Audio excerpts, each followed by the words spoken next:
people from all over Oklahoma. Yay, somebody from Dusseldorf, Nebraska.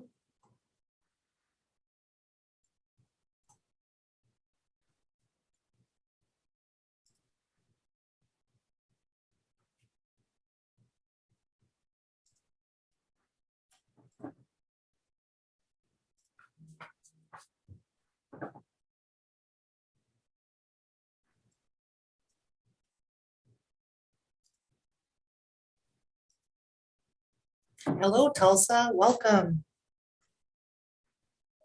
Hello, Dusseldorf. Obviously, the word got out. We spread it well. We have people from all over.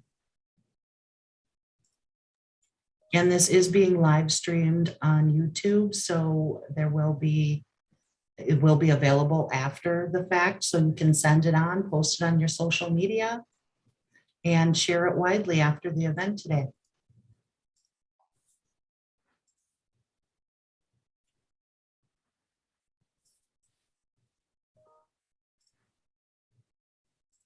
We're very happy to have you join us. No need to do anything but follow along and listen today.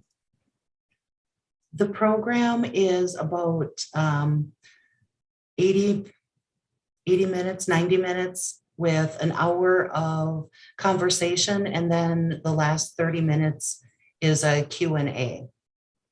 But feel free to stay for as long as you can be with us. If you can only be with us for 10 minutes, we'd love to have you for that time. Hello, Department of Libraries. Thank you for coming.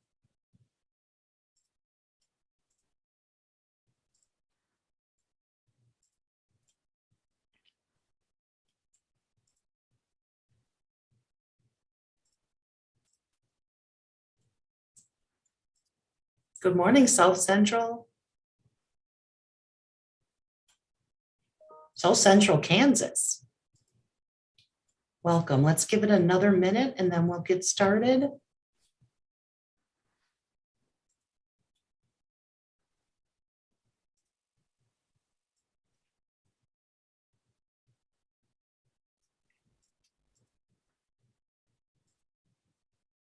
We had 108 people sign up today. So 40 so far is a great number to have. Hello, Dusseldorf. Guten Tag. And if I'm pronouncing that incorrectly, I apologize.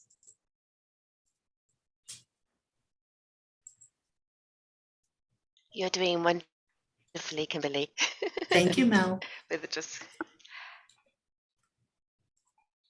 It has reminiscence of Eurovision announcements.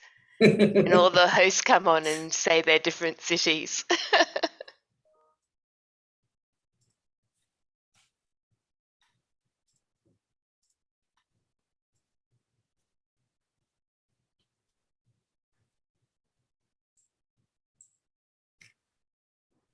All right, I have 9:02 Central Standard Time. So let's get going. Welcome, everybody. If you are here for the role of libraries in a post-pandemic area, what we hope is a post-pandemic area, you're in the correct place. Thank you to everybody joining us today, as well as those who will be watching this in the future. And a very happy National Library Week to everybody in the US. And thank you to our guest speakers from the UK and Germany, and to everybody tuning in, making this an International Library Week. But we've come together to celebrate libraries, and most of all, building relationships and sharing knowledge.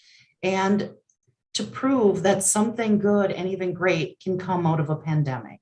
That something great is our relationship with our International English Library in Dusseldorf, Germany, and this panel who came out of that relationship as well. Our speakers will discuss more on this topic today and what we've learned from the pandemic. Larry Nash White joined MLS, the Metropolitan Library System, also referred to as Metro, in August of 2019 as the Director of Strategic Planning and Projects, and was promoted shortly to the Deputy Executive Director of Strategic Planning and Services in January of 2020, and to Executive Director in January of 2021. Next, I believe he's taking over the universe. Throughout his 25 years of library experience, he has developed an international reputation in organizational performance assessment and competitive information usage. He has 13 years of experience teaching library administration and various aspects of management at the University of Buffalo, SUNY, and at East Carolina University. Larry served as library director for Washington County Public Library in Marietta, Ohio, as director of library operations in Bronson, Florida, as well as in other public services positions. He has worked as a library consultant and was one of the winners of the 2007 Library Journal Mover and Shaker Award. Larry has a BA in history from the University of Florida, and from Florida State University, he holds an MSLS in library science and a PhD in library administration. Simon Smith is currently Reading Libraries and Museum Manager in Reading, UK. Having got his first professional librarian position there, he then worked in a variety of roles in Harrow and Slough before returning to Reading in 2016 as the service manager. Reading has 7 libraries as well as a home service and digital service, and is home to around 165,000 people. Reading is around 40 kilometers from London, is the home of text messaging, and a full-size replica of the Bayeux Tapestry, as well as being internationally known for Oscar Wilde's Ballad of Reading Jail. Stefan Schwering has held managerial positions in medium-sized city libraries in North Rhine-Westphalia since 1992. He has been head of the Central Library of the Dusseldorf Public Libraries since 2014 and has been largely responsible for the internal future process and the conception of the newly planned Central Library in Cap 1, which opened in November of 2021. He considers social media and libraries to be a management task and is intensively involved with community building and analog digital library concepts. From 2008 to 2013, Schwering was on the board of the Association of Libraries in North Rhine-Westphalia, and from 2008 to 2014, he was a member of the Library Advisory Board of EKZ Bibliothek Service GmbH. He is the initiator of the Night of the Libraries in North Rhine-Westphalia, which takes place every 2 years. Next will be in 2023, and is co-founder of the Twitter chat BibChat.de, in which library topics in public digital spaces have been discussed since 2017. Schwering believes in libraries as the third places for future societies. Is there anything our panelists would like to add to that? If not, then we will move on to our questions and the meat of what everybody is here for today. We are going to start with Simon. Simon, how has the pandemic highlighted the changing role of libraries? What successes and challenges have libraries faced in meeting community needs? So hello everybody, I should say that as well to start with. From our perspective, so in the UK, thinking back to the start of the pandemic, that's the only time, having worked in libraries for 20 odd years, when I was starting to get a bit worried that we were too busy, because we were seeing people, everyone knew, I think, what was about to happen, even though it's unprecedented. And everyone was in, and everyone was stocking up and getting ready for what was about to happen. So this was March 2020 in the UK. It kind of, I think that feeling that I would never have had before of unease, I think that was the kind of real wake-up call, if you like, for me, and it made me realise the significance of what was about to happen. The pandemic within the UK, and again, I'm conscious that everybody had different things happening at different times, But in the UK, there was a period for my library service where we were closed to the public for a week before staff were mandated to stay at home. So before the kind of national everybody in type lockdown, our council, who run the library service here, took the decision to close us down.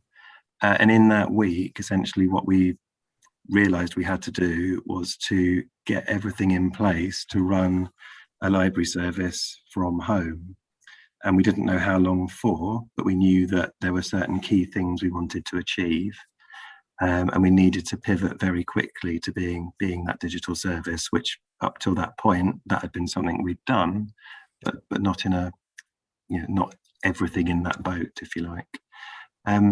So I think the fact that we did that, and we did that successfully, and at a very confusing, difficult time for everybody to kind of manage and get through, both staff and customers and just everyone. That kind of made people interested, I think. So as within the UK particularly, there was suddenly a focus on, oh, the libraries have closed, but they're still providing services, and some people were providing all manner of, everyone was doing something slightly differently. There's 150 odd library services in the country. There was a realization that although that was somewhere that was shut, things were still going on. So e-lending obviously became a massive thing overnight, and loans went through the roof. The events and stuff that people were putting on, that was suddenly a thing that we hadn't done before, that there was suddenly a real interest in, because again, we weren't just shut, we were doing stuff. So the perception was, I think, changed from the building will be shut and the staff will be at home to actually the staff are doing loads of different things and trying things. And I think one of the things I would really like to never really lose, I think, from that period of time, is the kind of freedom, the agility to do stuff and try stuff really quickly, and not wait to be asked, or not wait for approvals, those sorts of things, to just try some stuff out and try and help people along. And if it works, great, and if it doesn't, it didn't really matter. I think from my point of view in Reading, and I know this was the case for quite a few councils and colleagues across the country, that was a real perception changer for us. So suddenly we were more part of conversations about how do we support communities, which services have got great reach to communities, how can we keep in touch with people. And plenty of library services across the country redeployed staff into distribution hubs, or were making calls out to people that organisations or individuals were worried about, keeping in touch with people, making sure people had stuff. And library skills were a really valued part of that group. So the ability to know an area, to talk personally with people, to have the kind of conversations that we all have over inquiry desks at work, that was a really good fit with library skills. And that's again something which raised our profile a bit too. And just, I think, in some form of summation, it has been really difficult moving back to where we were then, which was very clear, everyone's at home, the service is entirely digital, to where we are now, which we've had all of our libraries in Reading open on the normal hours since about September last year. So we had a year when we were partially open and we were gradually opening services. That was replicated by and large, give or take, across the country. We've tried to really make sure and put a lot of effort into understanding what we kind of need to do in the future, because we can't do the exact digital service that we did when we were shut. We can't do, it's difficult to do all of the physical stuff that we were doing before and just go directly back to that. We need to kind of blend both. We need to incorporate that into future thinking, and we need to kind of constantly be wondering about what might be the next step, or if we were to go back there, if things started heading back that way, would we do better out of it this time? Would we be more prepared and more able to kind of engage with what we know people want, which was blending, but also was digital devices, stuff like that. So part of the thinking we've done as a service, or I've done as a service manager, is to try and think, well, what would we be doing differently next time because we've done it once, and we need to have learned from that and try and, if we ever go back there, or even if we don't, we just need to kind of be mindful of that. So I think the key thing for me is it's shown the reach and adaptability of libraries. It has really changed some perceptions of what we can offer and what we can do. And it's trying to make sure that we retain the best elements of that and make the most of the fact that we need places like this. But I'll let somebody else speak now too. Thank you, Simon. Stefan, what would you like to add? Yes, thank you. Hello from Germany to everyone. And yes, the libraries were closed. That was something that shocked us all, and we hadn't experienced before. And I think we all realized how important the digital offerings of the library really are. And many of us in Germany experienced a big run on their digital offers. And we in Düsseldorf also offered a free limited digital subscription for all our digital services in the first lockdown. And I think many citizens were probably even aware of it for the very first time. And I think that's also something to think about for librarians, how to get to know the digital services to the people.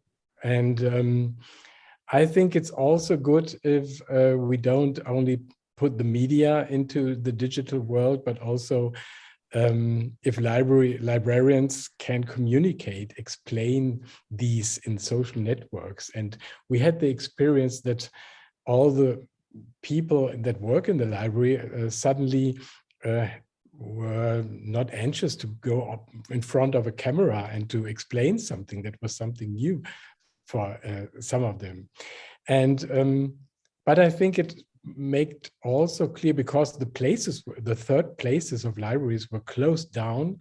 For me, it's becoming clear how important it is to think independently about this digital offering of a library, such as the e-lending. It is an own digital place. And I think that was something I experienced very much. Yes, we are trustworthy partners for citizens on the internet and virtual islands for well-founded information and good content. And so digital users may even never visit the library as an analog part of the city or as third places. And I think that was something I learned, that we have to accept that. All librarians always want people to come into their libraries, but I think we also have to accept that they only want to use the digital sources of the library, and it's okay. I think that is something we all must come into mind. And what do we do with the people that only use digital services? We do not put the book in the shelves in the analog library and do nothing about it, but we put ebooks in the web, and I think we could do more communication about that. And yes, in my opinion, the pandemic has shown us that we need to think more digitally in libraries, and not even in making more additional media and content available digitally. We have to go beyond that, I think, and we must offer more advice online, always think of event formats digitally, be approachable on the internet and social media, and simply be present there and be partners for citizens and offer a platform. And I think the next step, however, must also ask ourselves honestly in the libraries where we want to use our human resources in the future.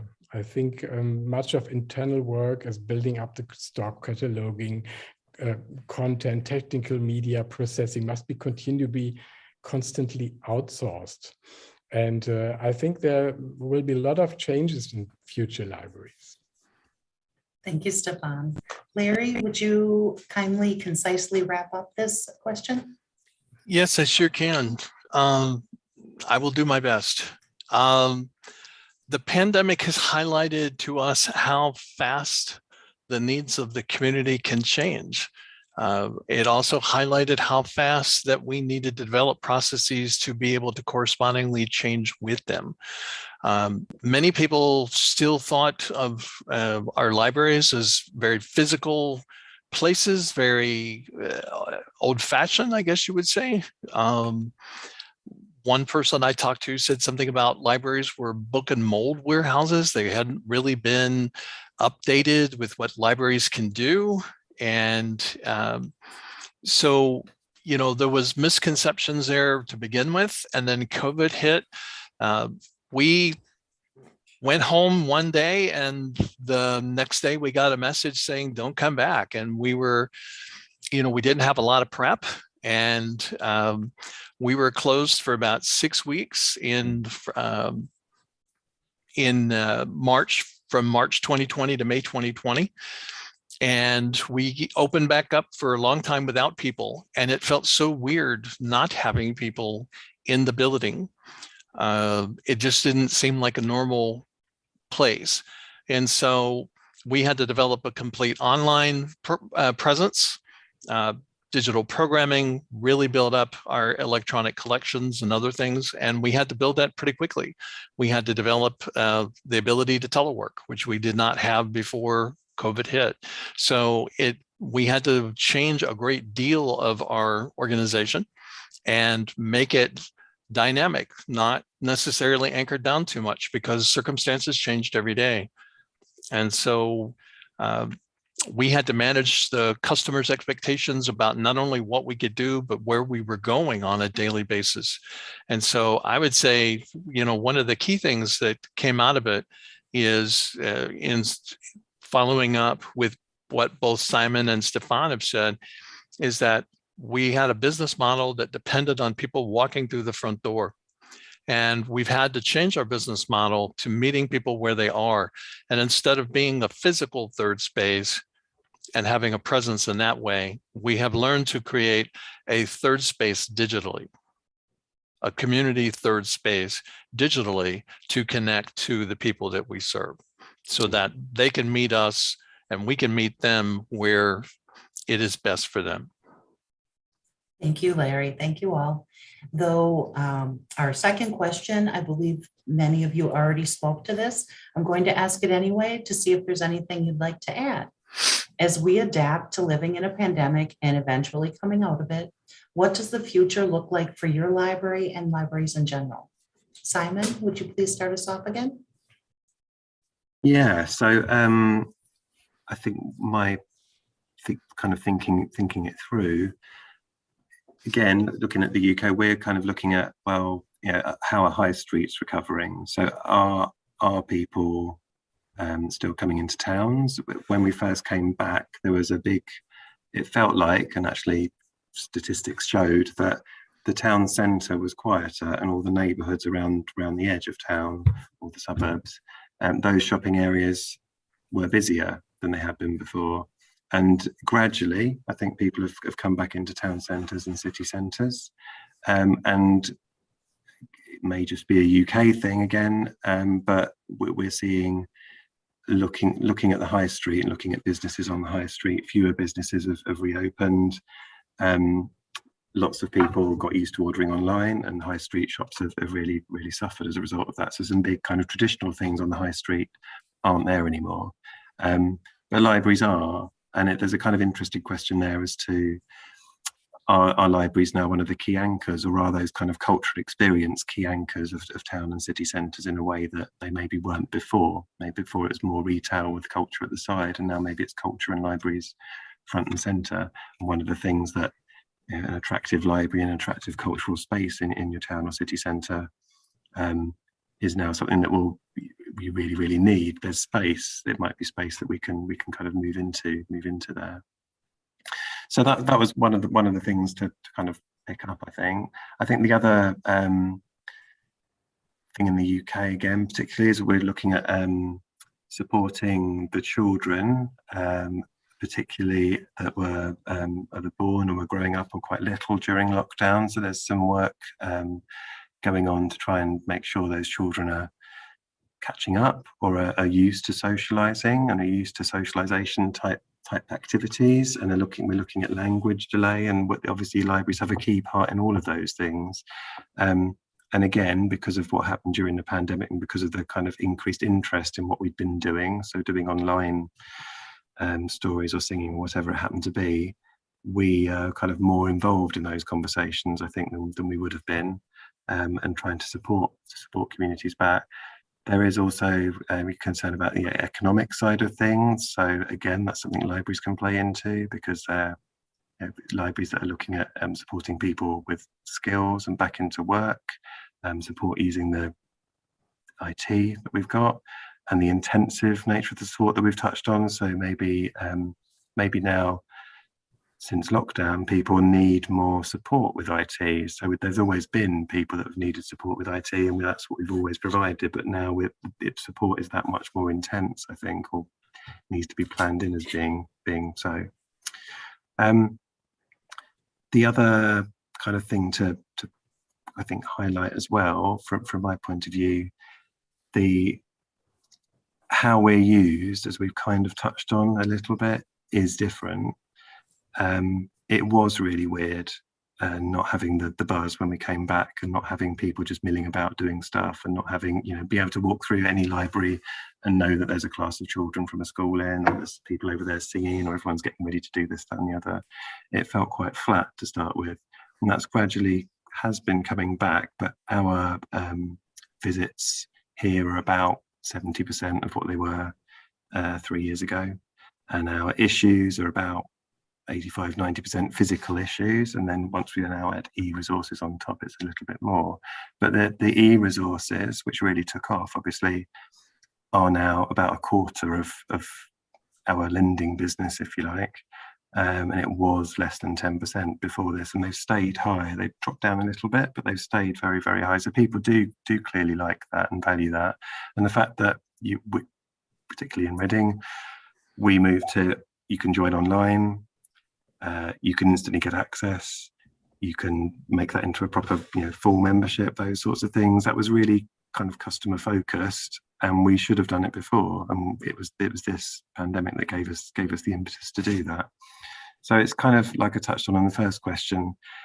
Libraries sort of having the permission to do things differently and not wait to find out, but just try stuff, do things differently.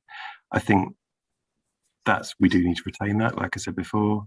And I think the future for libraries really is providing a kind of safe, community-focused third space, as we've said, physically and digitally, but being really kind of proud, I think, of our kind of the way we can intervene and help solve so many of these issues. We can't, solve everything on our own, clearly, but we are one of the few places that people can access, have a huge reach across communities, have got a huge network that we can tap into, a real sense of scale and a real sense of joining things up that came through really well during the pandemic. And we need to make sure, my aim locally is to make sure that my council does think of libraries as the key place, one of the key change agents that can really help solve and support people through some of the really difficult times that lots of people are going through, and new ones are happening all the time. So new things to support, new things to try out. We've always done that, but I think that we need to try to do it more in a strategic way, and be kind of clear that we have a real role there in supporting some of the people that have got massive challenges. We're ideally placed to help stitch some of the things together and support people. Thank you, Simon. How does the experience compare in Germany, Stefan? Yes, I think that libraries have an incredible potential to become the third places of the future. The places, not the third. I think the same way as Larry said, there is also a digital third place, and libraries have the chance to bring these two together, this digital and this analog place. And this is really something that libraries is very special for libraries. And I'm convinced that the connection of both things is the potential of libraries in the future. And I think that's the great chance that we have. And you have to check, of course, that's also important in the digital life, what was only relevant because of the lockdown and pandemic. I think that's also something we have to deal with. And but I think we must do not separate the digital from the analog, the immaterial from the material. I think it's the analog does not disappear, and I sometimes think some people are scared about the digital place, and but I think sometimes even the analog is upgraded by the digital services we have. And this is exactly where the opportunity for libraries lies after the corona. We will value many things of the analog world again and long to meet people, what we could not do in how we were used to it, and the exchange ideas and communicate with others again in the library. But however, I think the ability to digitally transform is crucial to the future success of libraries. And digital life and digital encounters and digital communities will become more natural after the pandemic than they were in the community before. And I'm concerned with the question how libraries can manage to link these two spaces together. And I think that that we must have a better place in the.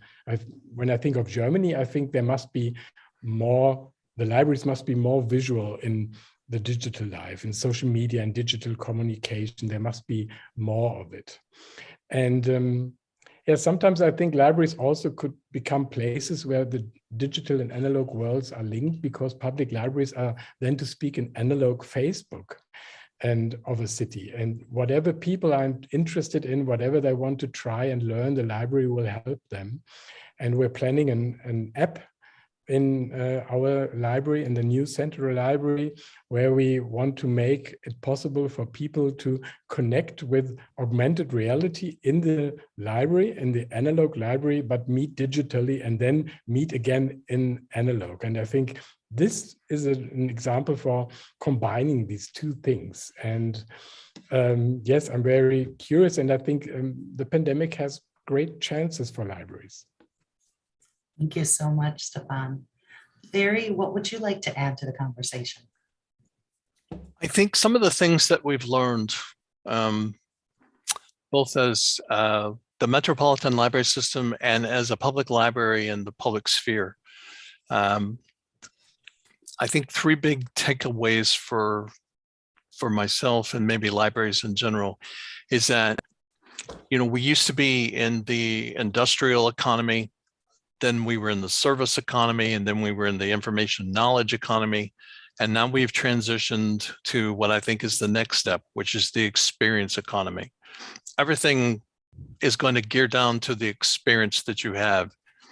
And so, you know, in the past, libraries have looked, I think, to some degree as relationships with the people who use them in more of a transactional mode, where you come in, we hand you something, you feel you got something, we feel we did something, and that's it. And we hope that you come back again. And what the COVID impact has, I think, shown people is that it's not about conducting transactions. It's about relationship management. It's about creating and building effective long-term relationships with the people you serve and the agencies within your communities. And that we have to realize we're a part of that larger experience economy. Every aspect of what we do, whether it be analog or digital, is something that contributes to the overall experience that someone encounters in engaging our libraries. COVID has made our libraries more adaptive, I think, and able to respond to those things. But when we had to jump from having very little digital presence in terms of programming and interactivity with customers to doing it, now that we've gone back to normal, selecting and highlighting those things that really build that relationship part are the parts that I think we need to focus on. What parts of analog and digital help create the best experience for the people that we serve and that generate the best results for the community? And I think another change that is heading this way is, whether we promote it or not, is that our customers have realized and our communities have realized that they do not need to walk in the front door. They can derive full benefit from taking care of things themselves. It's just like any other aspect of our economy right now. You can pretty much do anything that you want to do on your own or by yourself through digital means. And so our library service, where we have relied on people coming through the door in order to establish a connection and to establish the transaction that we did, is being replaced by the digital point of interaction, is being replaced by the is moving from a transaction to moving to a set of experiences that create a relationship. And so I think how our libraries are going to change are that we're going to become more experiential in both internal and external. I think we're going to be more self-mediated. How do we help the customer do the things that they want to do, even if we're not necessarily the people who are pulling the switches to make it happen? And I think it's moving from thinking about things transactionally to building those relationships, whether analog or digital, that create a more comprehensive connection between ourselves and the communities and individuals that we serve. Thank you, Larry. Thank you all. Our next question is, how does the public view the modern public library? And do you feel there's a disconnect between perception and overall community value? Steve, Simon, would you please start us off? Yeah, so I think one of the commonest conversations that I have with people, just in day-to-day life. So obviously, people find out what you do, and you get talking, and quite often people will say, "Oh yeah, I used to go to the library, but," and the but after the but can come anything from, I had a bad experience there once, or somebody told me off, or I still owe them £10 for a book that I took in 1983 or something. And I'm sure that must be a universal experience, I'm sure. But it's kind of striking how many people do say that, and it's something that always slightly irks me. So I kind of try and make them come in, or say, well, give it another go. If it's been a long time, go and see what it's like now. So I think there is a bit of a view, I think, as well, from through media or wherever it is, or just looking at statistics. Well, there's fewer people using libraries and there's fewer people borrowing books, and that then leads on to, so do we need libraries, and those kinds of questions. And again, they've been coming up as long as I've worked in libraries. And again, it's having the ability to say, well, that's not everything that it's about. Those things are clearly important. We do have people coming in. We still have an awful lot of people coming in. And we, in the last 12 months, across my library service, we'll have had about 200,000 people coming in. That's many more times what people expect when they ask how many visitors do you get, and they get that as an answer, they're surprised. That would be the case for lots of other people in my position, across the country and the world, I'm sure. So there is a bit of a narrative, I think, around decline. But when you talk to people and have those conversations within libraries, and you're showing them and talking to them and talking them through activity sessions, and you're talking them through how many children come and do story and rhyme type sessions, how many people have been supported back into work, how many people have met the internet for the first time or been supported to make a job application for the first time.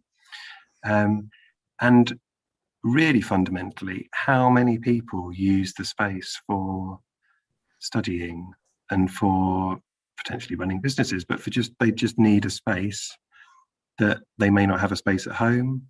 They aren't able to have a space where they have to buy a cup of coffee every now and then. They just use a space. They need a clear space. And that's an enormous thing. That didn't used to be the case when I started. That certainly, that kind of coming in, spending all day, working, possibly using library stuff, possibly not using library stuff, but just coming in and diligently working away. And that's now a really, really big part of what we offer. And that doesn't, if the people aren't borrowing stuff, that's not showing up in the traditional statistic, but we're a really, valued place. A number of study type spaces or work type spaces have aggregated up across the country and across the world of libraries is enormous. And we're supporting all of those people every single day across the world, essentially, to do whatever they're doing, whether it's doing a degree or applying for a job or just working through qualifications and different kind of stuff like that, working around businesses and accounts. That I think is a really interesting change. Like I said, those desks used to be used by people looking stuff up in the book that was in the town library, and that's missing. That isn't something that's really talked about or looked at. So that I think is one of the things. It's about telling people a story, so that when we're met with, I don't go in there anymore, because we can say and get better at telling a story of, well, firstly, physical and digital, like we've been talking about, but secondly, lots and lots of different sorts of things going on, and demystifying it for people and showing them what it's like now. So basically having a kind of real life or digital example of what it is like now. So, it tells a story and it demystifies what we're about now.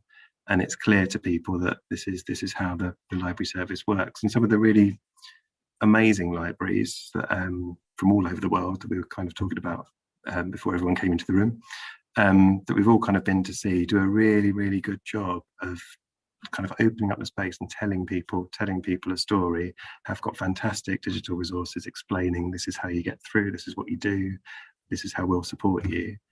So I think one of the things I've tried to take away from the pandemic personally is to try and be in a position where we'll be able to tell people this is what the modern library service looks like, and trying to learn from each other and make sure that people can get what we're doing. Because when they come through the doors and see it, they can get it. When they look in digitally, they can get it, but we need to kind of engage them and make sure they do have those experiences, as Larry said before.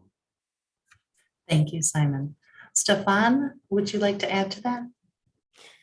Yes, I thought that this is a very interesting question, because I would guess there would be many differences between the UK, US, and Germany. And for Germany speaking, I would say I would like that even more people know what libraries have to offer.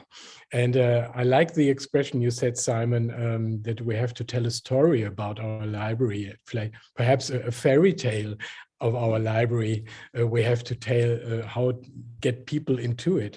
With opening our new library in Düsseldorf, I made the experience that many people do not know what modern libraries offer. And they still do believe I get my books there, I can get something there I got in my childhood, their children's books.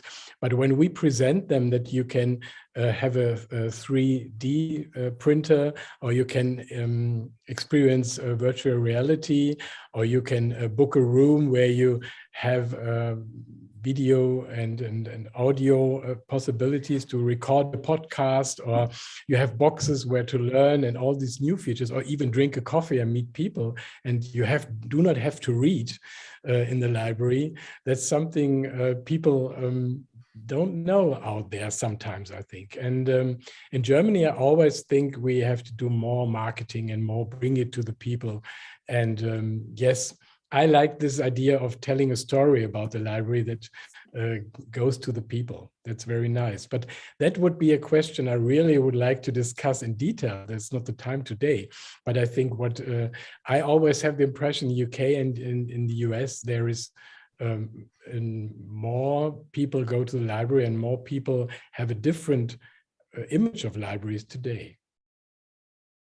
Thank you, Stefan. Larry, would you like to share the US perspective, please? Well, I don't know that I can speak for all of US, At least but Oklahoma. I can offer our perspective. You know, so much of when you encounter somebody, when I moved here, my neighbor came across the driveway and said, "Hi, welcome, where'd you come from?" Talked to them, said, "Why did you move here?" I said, "I came here for a job." They said, "Great. Where are you working?" I said, "I'm working at the library." And it was just this moment of silence. And the person had lived here in town for 16 years and didn't know that we have a library. There's a location less than 1.5 miles from his house, our house. And he had lived here for 16 years and didn't know we had a building, let alone 19 scattered out across the city. We have those parts of our society that we have to deal with, but we also have a larger society that is much more of a nostalgia, much more of the libraries are a positive place in the community. When most people are asked to think about what a public library is, their first experiences from being a child are frequently the parts that they bring together.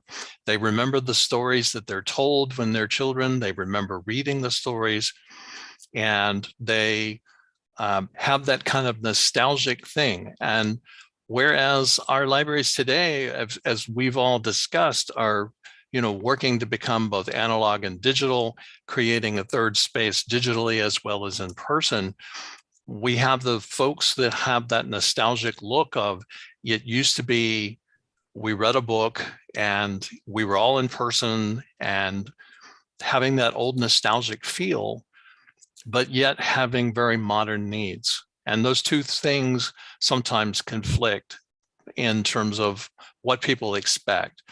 So I think a lot of what libraries have to do now is do expectation management, because we have some people who walk through the door and are utterly amazed that we have anything whatsoever that might be applicable to them. And then we have other people who come in and like, what do you mean you can't automatically translate and print a book on demand, and have these super high expectations of what a library is capable of. And then both of those become challenges, whether they don't understand the full extent or they have too great an expectation. Being able to set the expectation bar in the appropriate place for each person as it comes through, because public libraries are on a continuum between being a special place and a set of services that can be done from anywhere. And as each person encounters us, they land somewhere on that continuum. Every time they hit it on a different place. They need different things. And so developing a library that can handle wherever anyone lands on that continuum between the set of services and being a special place, and being able to do it both analog and digital, in terms of being able to do that for people, I think is going to be a big challenge for public libraries going forward. This is also going to contribute to difficulties or challenges in terms of relationship building, because so many people are still building relationships based on a face-to-face encounter. So between the nostalgia and that change, I think those are going to be challenges. And I think the other part of this is because people didn't know clearly what was going on before COVID hit, they may be even more confused now because they have come to count on things that might be accessible at the libraries that may not in the future. For example, our locations were able to service vaccine centers, so people were come to vaccine. But on a normal basis, if your child needed a vaccine, you would not expect to come to the library here in the States. That would not be generally something that would be offered in many communities. And so we offered it for COVID, but we're not offering it for other things. And so sometimes people get a little confused about what it is that we We really do. We took on so many different roles during COVID that were beyond normal traditional library roles, because that's what the community needed us to do. And so now that we've made those changes and provided those glimpses of what might be possible in other ways, being able to effectively manage the expectation going forward, I think is going to be very important for how the public views us in terms of our ability to meet their needs and our ability to be that secure, safe third spot, whether it be physically or digitally. Thank you, Larry. I think this is a question that we could do a whole program on.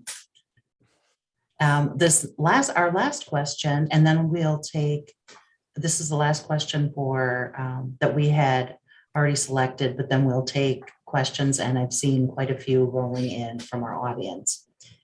Stefan has already touched on this a little bit, but I know there's much more to add. We often see libraries as a third place between work and home, where guests are safe, welcome, exchange ideas, obtain information, and build relationships. Do you feel your library fills a third place in your community, and what barriers do you encounter? Simon, would you start us off? Yeah, thank you. So I would, although I would say that, wouldn't I? But I do feel we do have a particular place, you know, especially as an indoor, safe, warm place that can be used in such a variety of ways. Like we said about, you know, it is okay. I think the thing I've always liked about libraries is that you can come in, you're entitled to come in. Everybody is entitled to come in, and everybody is entitled to ask questions, and everybody is entitled not to be disturbed as well. And there really aren't many places. I was struggling to think of any. I've got as far as parks, and I thought, well, it's all right if it's not raining. There's very, very few places like that, and I do think that just that kind of space, that kind of third place to be, is a really huge asset that we do have as a network and as a service, as an ethos as well. So something that we need to make sure is reflected. And we've talked about not becoming purely transactional and not sort of wanting to be asking people, oh, you know, why are you here? Which really being, we're here. If you need us, we're over here and we can help. And, you know, we might be able to judge that you might need a bit of help, but if you don't, you don't, that's fine. I think one of the big challenges is articulating that and making sure that that is understood, and that's a really valued thing. So making sure that within our organisations it's accepted that we are there for people and we are there to support people who may have really difficult needs, or everything from having really complex needs and difficult situations and just not having anybody left to turn to, but they can come and ask us, and that's really good. To what people, like we touched on, what people expect or what people grew up with as a library service, and trying to articulate that to people and to funders, and saying this is what we can do. Kind of interestingly, I think in the UK, one of the major kind of arts, not really an arts organisation, but it's something called Arts Council England, which is independent of government, but it's kind of the kind of overseer, if you like. There is a government department that oversees libraries, but Arts Council England are one of the major funders, and libraries are within their portfolio. And they cover the full breadth of arts and culture in the country, in England. And libraries are a really pivotal part now, in a way that they never were before, of how audiences can be engaged with. So cultural organisations are encouraged to think about using libraries as a space, talking to libraries because of the reach across communities and across countries. And that, I think, again, is something that kind of helps us be that third place, because that's the sort of thing that people can decide to go to, can stumble across, can discover things that they wouldn't otherwise have discovered. And that's what helps give it this kind of marketplace or town hall type of idea of you can bump into people, bump into ideas, and bump into experiences that we've touched on before. I think one of the barriers is it's really challenging to be open sometimes. So we would all love to be open much more than we're open, and it's trying to make sure that we can be there for people and that there is a service there. And even if the library in that part of town's shut, the other one can be open. That sort of thing. That's a perennial challenge, which has always been there. It's always going to be there. But if we can keep articulating our worth and what we do, then I think that barrier should go, hopefully, or be broken down a little bit. And in kind of summation from my side of things, I think one of the things that really struck me from the pandemic was talking about recovery. And as I alluded to before, I think we're really well placed as a public library service to help recovery. But my worry was, not so much now, but was that somebody would say, well, what we need coming out of COVID is a place that supports people, a place that people can freely go into, a place where they can meet other people, and a place where they can get support and understanding of their circumstances, both during and coming out of lockdowns and out of COVID, and support with health information, and support with getting back in touch with people and socializing and things again, and supporting children. And somebody was going to say all of that and then say, so we need to build these places, without realizing that we do already have those places. They are there. And what we need to do is build more things around them to make sure that the kind of the key part of the infrastructure that we've already got, which is the library service, is supported to deliver some of these things, like I said. But it was always a kind of, this feels like people are having this conversation and not mentioning libraries, but actually things have changed and libraries are now seen, I know, in lots of authorities across the country and hopefully across the world, as being one of the places where actually, yes, let's make the most of this network that we've got. And they're a really key plank of recovery in lots of different places. Thank you, Simon. Stefan, I know you have a lot to say on this topic, and we have some extra time too. Okay, yes. We are in a lucky situation in Düsseldorf that we could have opened a new library in last November. And so we were able to create a new third place for Düsseldorf. And our concept says the new central library does no longer focuses solely on books and media, but on people. And the central library is a platform for citizens and is a meeting place for communication, cultural and digital education, knowledge exchange, and literary center.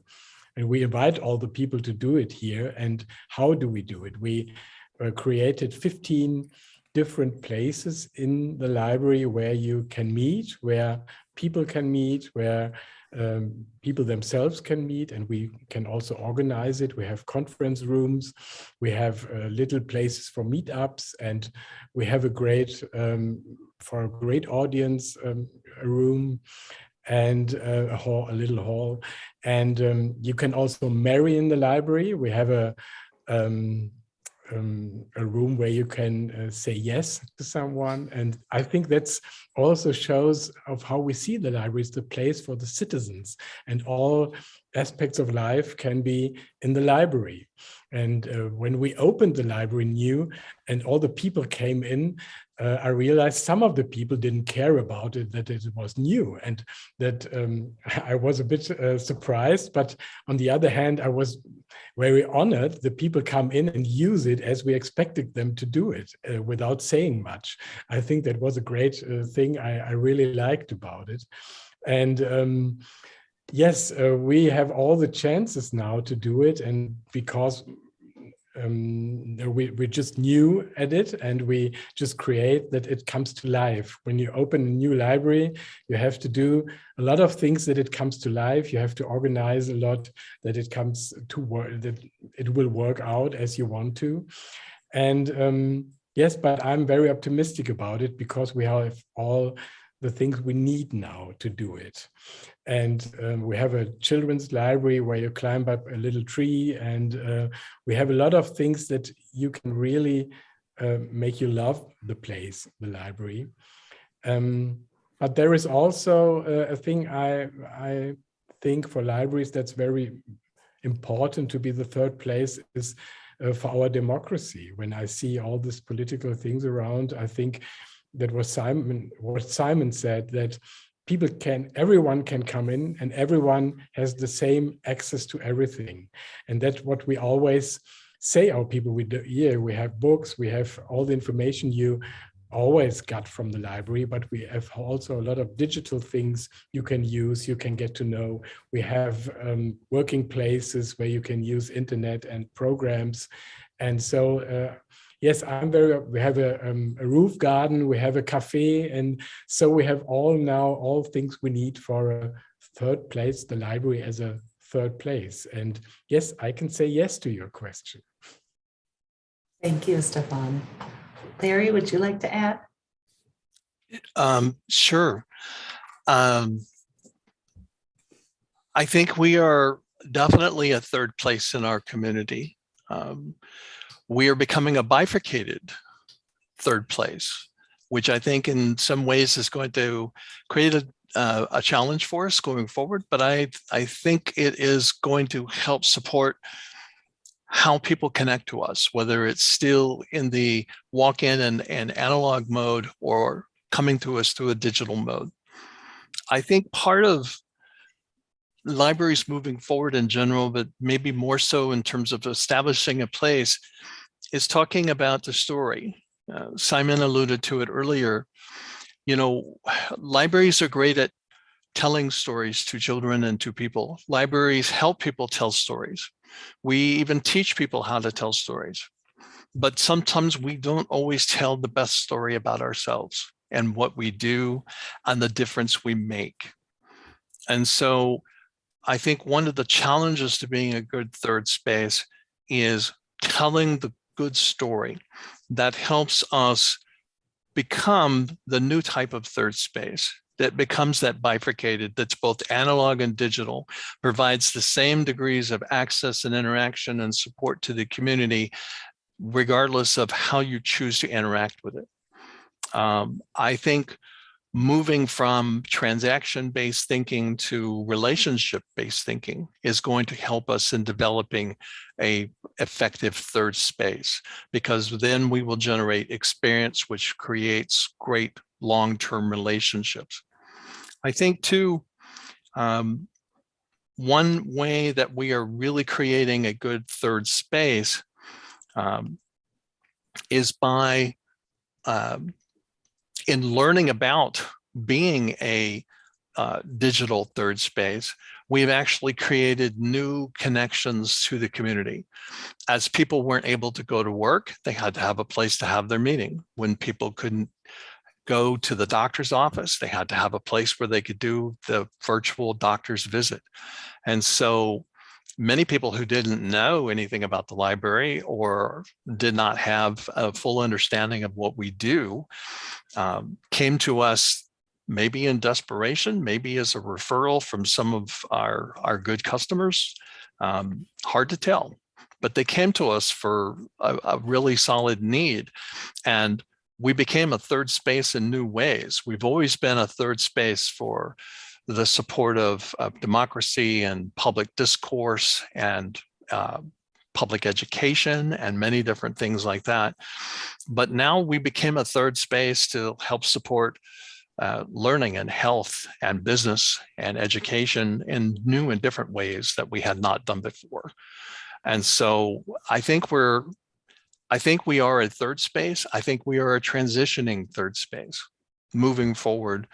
And some of the challenges are going to be there, and that transition from working as a transaction to creating a relationship, building experience, creating an experiential relationship with people so that we can create that bifurcated third space. I think that's going to be the challenge. And you know, at the basis of all of that is the ability to tell the right story. to tell the right story to the right audience so that we can explain to them, here's where we are, here's where we're going, and this is how you fit in, so that they can transition with us. The folks who are used to our analog presence, we help them become more comfortable with our digital. You know, the largest, I think I read recently, the largest audience now of public library use is millennials. They've surpassed the 50 and older generation. They're much more digital users. They're much more digital places. But when you ask and dwell down on why are so many millennials using the library, they use a lot of the electronic resource, but they've come to value the place. They've come to value the study room, the quiet space, the podcast creation room, all those different places where they themselves connect to each other and connect to the community. Thus, we are serving as that third space for them. So just as we are going to help our analog audience learn to be more comfortable with digital, we're also helping prepare our digital audience to become more comfortable with the analog. And so I think going forward, we will serve, I think public libraries will serve as a great third public space. I just think we're going to be in transition in how we do it and how we think about it. And so our challenges aren't from a lack of willingness or a lack of understanding or lack of ability. I think our greatest challenge is going to be in communicating to the people we serve what is happening, how we're doing it, and how they fit in, so that everyone has the same story and same understanding of what a library can do for their community and what a library can mean in terms of value to their lives. Thank you so much, Larry. Thank you all. I think we already learned a lot today from you, and that we have a lot of similarities and not as many differences as one would think. We have a few questions rolling in, and I'm sure we'll get some more. We'll try to answer as many questions as possible with our remaining time. Our first one is, what new services have you implemented since COVID started? Anybody who'd like to answer? Keep Well, feeling like I was going first, so somebody else Okay. can go first. Larry, would you like to go? Sure. As I said, when COVID hit, we didn't have really a large scale digital programming operation. And so we've had to bring on board digital programming in many different ways. We've even advanced to the point where we were able to create a digital children reading to dogs program, where we could actually take our well-visited, well-used program of children reading to dogs in person, and we were able to transition that to a digital format that still allowed children to be able to participate. We added additional resources.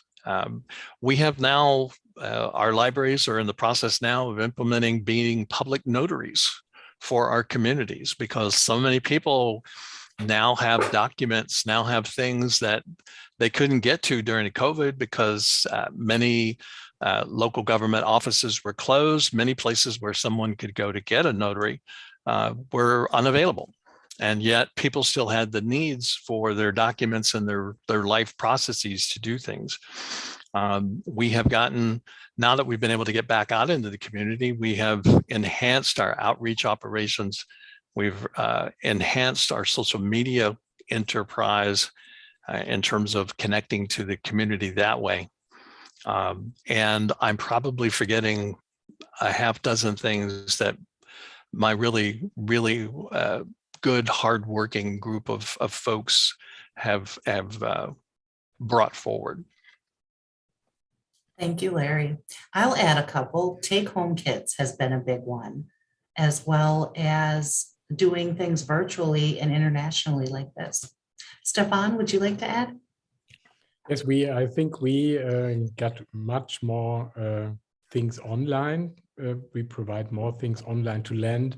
We have streaming, film streaming. We have more ebooks. We have musical notes, digital to lend, and we also have some events in the library. Perhaps we have some people can come to us with their smartphones, their tablets, and we show them how to use them. And that was something we didn't have before, and people like it to come, especially the elder people come to like to come, and we explain them. It's not also the technical details and all things about that.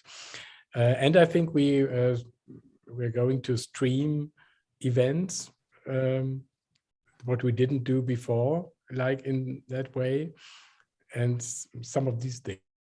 It's the same for me. I think I forget something.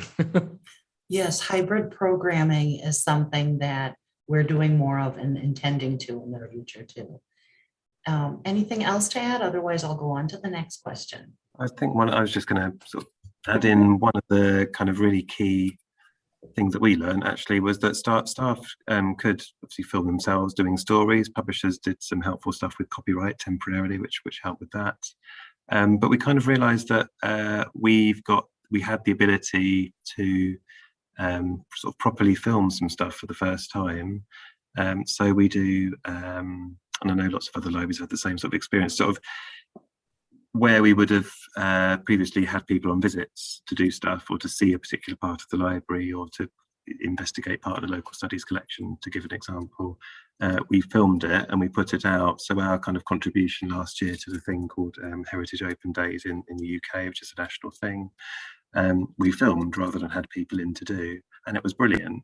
And we would always do that now. We would love this year to actually have a physical something, but we would now give, as we've said, the kind of national global audience or whatever to try and make things as widely available as we can and do some things properly. So that's something that we kind of would really like to take forward is blending both wherever we can, and thinking, are there any other areas we could do that with?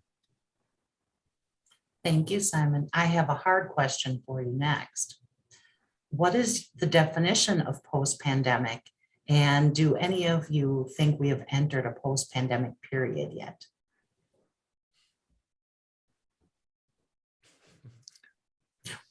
I think the short answer is no and no. I don't think we've entered post-pandemic. I think a lot of people have the conception that we have, but I think it's still there waiting to rear its head and make a comeback if we give it the opportunity. To me, we would be post-pandemic if the odds of any major reoccurrence were dramatically minimal or zero.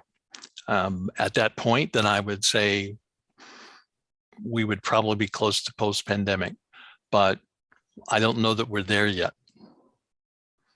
Thank you, Larry. Stefan, would you like to add? Yes, I would think the same. We're not post-pandemic now, but I think the pandemic changed things, and it's.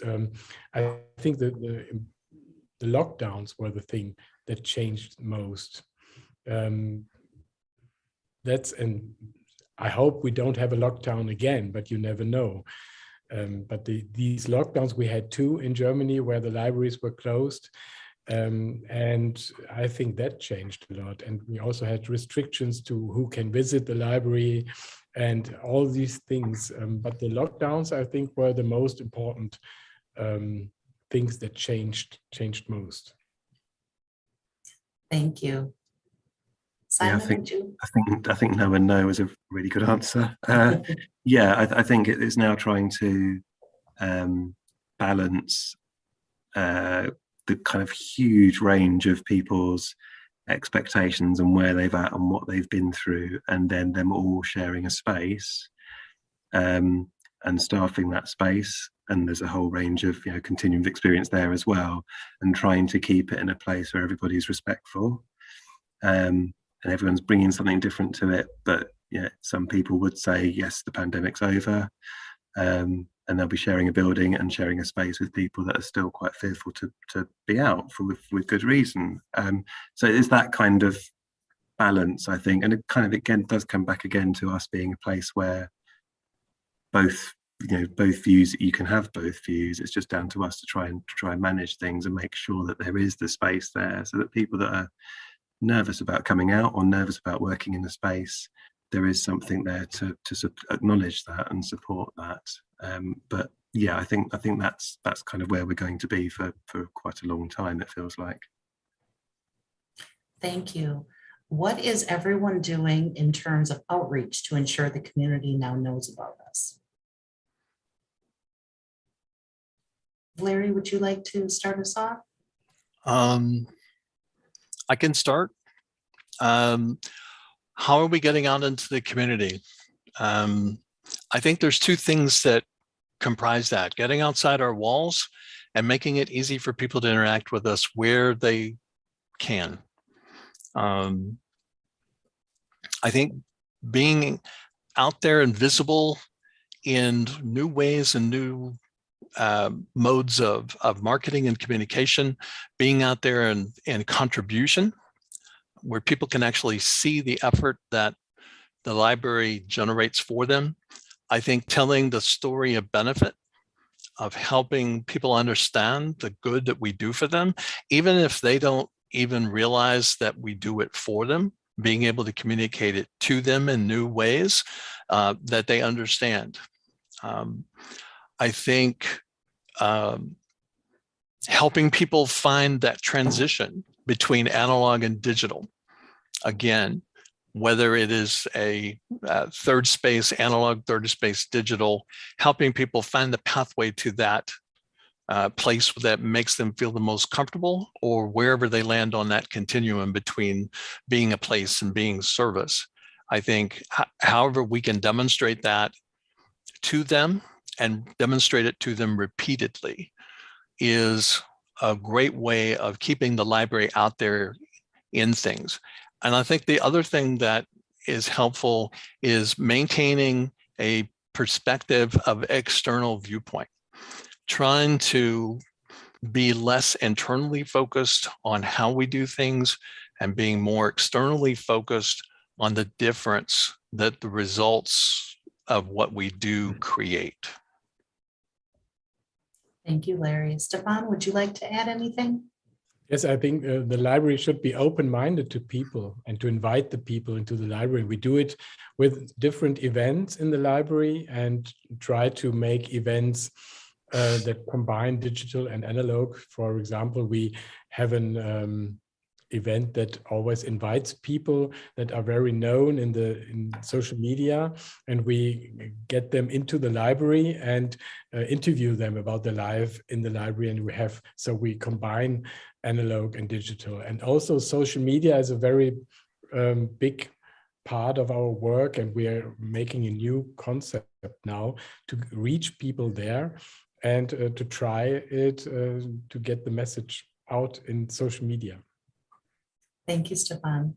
Simon, do you have anything to add? I think just to add from our perspective, we are making sure at the moment, it being just springtime in the UK, obviously there would be a lot of illness around.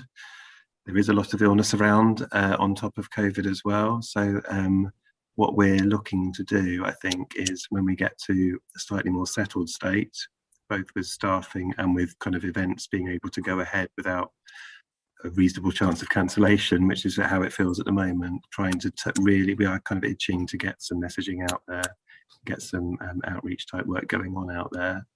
And I think it comes come back to what Larry said about telling the story, articulating it to people, showing the worth, showing what we've been, and trying to, I'm sure we'll come across people who said, yeah, you've been shut for the last couple of years or whatever, haven't you? And trying to explain that we haven't, and we've been doing all this great stuff as well. So I think reminding people and encouraging people to be coming back and be trying us out again is where we're at, I think. Thank you, Simon. I know we've received many similar comments as well about, well, you've been closed this whole time, haven't you? No?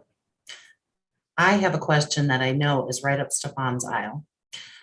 Could you imagine one digital collaborative space being shared by several libraries someday? Not just events, but also e-lending, learning, and conversations across both local and national borders. Stefan, would you like to Yeah. start us off? Yeah, that would be great. I think that would be a great idea. I think it's also it's always very difficult. I think in Germany we have these license problems. I think it's in Europe, all over Europe. All libraries have these problems, and I think it would be great to have. We have in Germany this online lending, this new word, online, and all the libraries have it on their own and log into one database, and they buy the books on their own. But I think something like that could be also for Germany, for Europe on the whole. I would like it. And we have a film streaming that's called Film Friend. And that goes in that way. It's like that way. You have the library card and you log into because we bought the license for our members to use it, and that's the way I think it should go. And it's always something that concerns me, that digital things you use from the library are always not so comfortable than when you use commercial things. And I think that would be something that must change. Thank you, Stefan. Larry, did you have something to add? No, I think Stefan summed it up pretty well. You know, there would certainly be great learning advantages for our organizations. There would be certainly great multiplier effects from effort, being able to share resource, being able to share programming, being able to share different aspects of our abilities. You know, one of the things that we learned greatly during COVID was that we had not only so many people who were talented at what they did in their job, but so many people who were talented at so many other things that we were able to call on to be able to employ during COVID. And, you know, being able to create a collaborative space where we could take our creative, energetic, passionate people and be able to put them together to bounce ideas off of each other and to generate new options, new resources, new capability. Even if you exclude doing resource sharing and other things, I think would be of great benefit to libraries and communities all across the globe. Thank you, Larry. Simon, would you have anything to add? I would welcome it, definitely. I mean, I think that would be the way we'd like to go. Just to kind of highlight, I suppose, that in the UK there is a long-standing project that's coming, bringing stuff forward now, that's called the Single Digital Presence, which is trying to do some of the things that we've been talking about. So it's kind of under the auspices of the British Library at the moment. But the aim is to create this effectively national platform that could promote two-way traffic with library websites, as it says in their mission statement. It feels like, I know it's been tried before in various different places, it feels like that kind of thing and that kind of multiplier, as Larry said, the reach that would potentially give us, we'd speak with a really nice loud voice then. That's where we need to be heading. It feels good that that's seen as the main direction of travel, and that's being invested in, and I really look forward to seeing it come to fruition. And I agree about e-resources and the pros and the ins and outs of e-lending is tricky, I would say, to say the least. But we all know. Thank you. Yes, we do. Thank you, Simon. I think we have time for one last question, or we're going to end on a high note. What has been each of your biggest pleasant surprises? So biggest one or two biggest pleasant surprise to come out of the pandemic? Larry, would you like to start us off? Sure. I think the big easy target and the big predominant target is the capability of the people who are engaged with the library to respond, to have a paradigm shift without a clutch, to be able to spin on a dime and come at something completely new, completely different, process it in a completely different way, and still make it happen. The resiliency, the adaptiveness, the passion, because one of the things that draws many people to work in libraries is their passion for the mission, their passion for what we do. And when we can channel it so much, when we can channel that passion in constructive ways, we make the world a better place and we make a better experience for our staff. And so, I think for me, it's the people.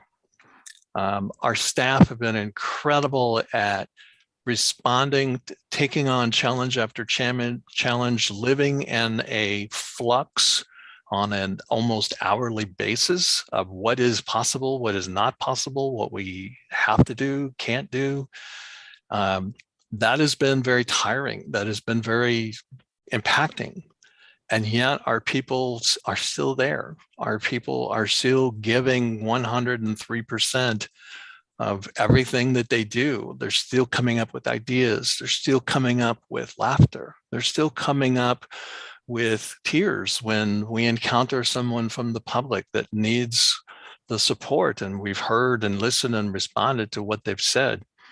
I think the flip side of that too is some of our customers on the people side, customers who have come out to really support and appreciate us, people who have come out and said, I support the library's practice of doing X because it helps make the library safe so we can continue to go. People who have become those ambassadors for us, who tell those stories for us. We don't have to tell them ourselves. People who have stepped forward and put up with, yes, you can do this today. No, I'm sorry, you can't do this today. And go back and forth. People's patience, people who have taken their support for the library and turned it into action. So I would say those are the two things that have come of COVID that were probably the most important, with a third close follow-up being the ability to adapt and learn. Our organization being much more adaptive than it was 2 years ago, and being able to learn how to adapt, I think has been an unexpected, unplanned benefit that has come from COVID. Thank you, Larry. Stefan, what would you like to add? Yes, one surprise when I should say there's one surprise, how flexible and fast employees and authorities can be. And I would like if that would stay this way.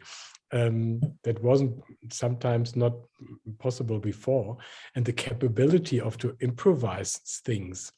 I think that we know now that we all can do it quicker and more. Yes, we can learn and work in a different way. And that would be something that I would like if it remains. Thank you, Stefan. Simon, what would you like to add? Yeah, I think just to echo what people have said, and especially the around the staffing and the dealing with the multiple changes of rules and guidance that kept coming out. I think some of the really interesting stuff that happened and that I was pleasantly surprised by. We as a sector in the UK managed to link up, so the kind of directors at each level in each area were really well linked up. We have an organisation called Libraries Connected who did a really great job in stitching us together and being the conduit between us at the front line and central government and highlighting this is where we need guidance, and it would come back relatively quickly, which, talking to people in other sectors, we were in the UK, certainly we were well ahead of a lot of other sectors with that, and how that messaging went up and came back down and how that was factored into thinking at a national level. And that was really encouraging that kind of work and understanding and appreciation can happen. I think on a really personal level, I was really, at points during what we've all gone through. Thinking that there'd be a time again, are people going to want to have a shared space again?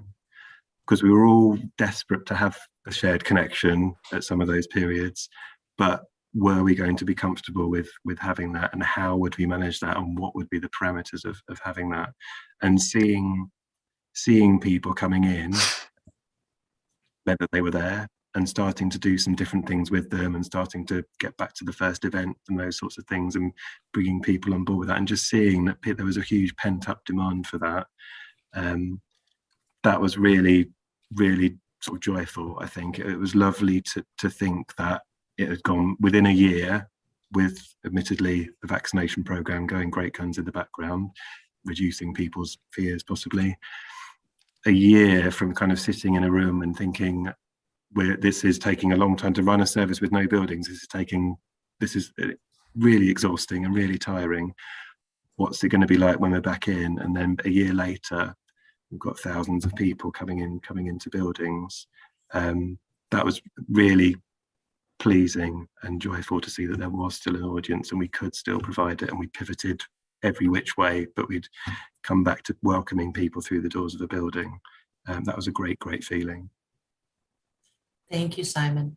Thank you, Danka, Stefan, Simon, and Larry for closing International Library Week with us today. This was a great way to kick off our Friday here and to end Fridays for those of you who are headed into evening. I'd also like to thank our wonderful planning committee, Melanie Schuth from the International English Library and Janan Hibbard from the International English Library for making this connection with us during the pandemic. And to our great staff at Metro, Kelly Delaney and Emily Williams, who are our wizards behind the curtain today, and Heather Zioli from Metro for establishing this connection with us as well. Thank you everyone for joining us. Please take a moment to fill out the survey that you'll receive and let us know what you'd like to hear about in the future. Ciao, bye, cheers, tschüss. Thank you.